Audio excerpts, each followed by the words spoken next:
En interview, Virginie s'ouvre régulièrement sur sa vie amoureuse.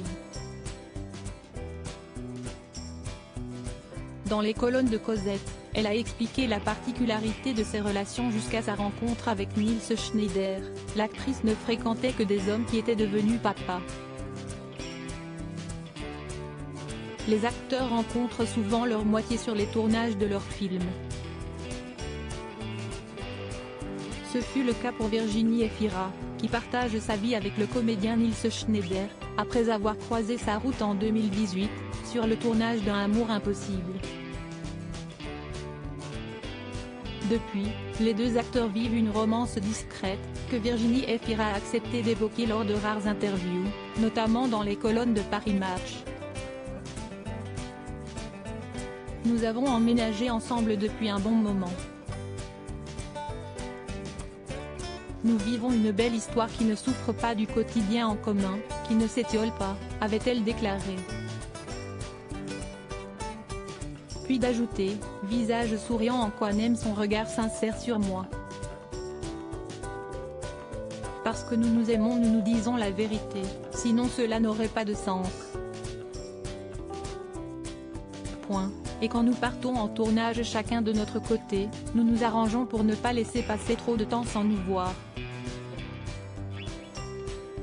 Une histoire d'amour qui lui a également fait changer sa vision du couple, elle qui expliquait avoir longtemps rejeté un certain modèle de relation amoureuse. J'ai eu une éducation basée sur l'indépendance. J'ai entendu depuis toute petite qu'il ne fallait pas dépendre financièrement d'un homme.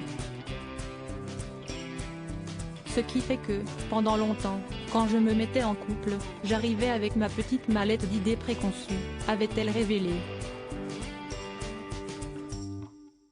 Je n'aimais que des hommes qui avaient des enfants avant de rencontrer Nils Schneider. Virginie Efira avait partagé sa vie avec le comédien et réalisateur belge Patrick Ridremont, déjà papa de 3 enfants. Quelques années plus tard, l'actrice de 45 ans rencontrait Mabrouk El Mekri, qui deviendra le père de sa fille Ali, lui-même déjà papa d'un enfant né de ses amours avec Audrey Dana. Dans les colonnes de Cosette, Virginie Efira s'est penchée sur les raisons qui l'ont poussée à ne partager sa vie qu'avec des hommes qui avaient des enfants. Jusqu'à mes 40 ans, je n'aimais que des hommes qui avaient des enfants. Je me suis mariée à 22 ans avec quelqu'un qui en avait 3, a-t-elle affirmé. Puis de poursuivre, un homme m'apparaissait mieux dans sa paternité. Le lien avec les enfants me semblait très simple et me plaisait beaucoup. J'avais confiance en moi sur ce type de rapport, beaucoup plus que dans mon rapport aux hommes.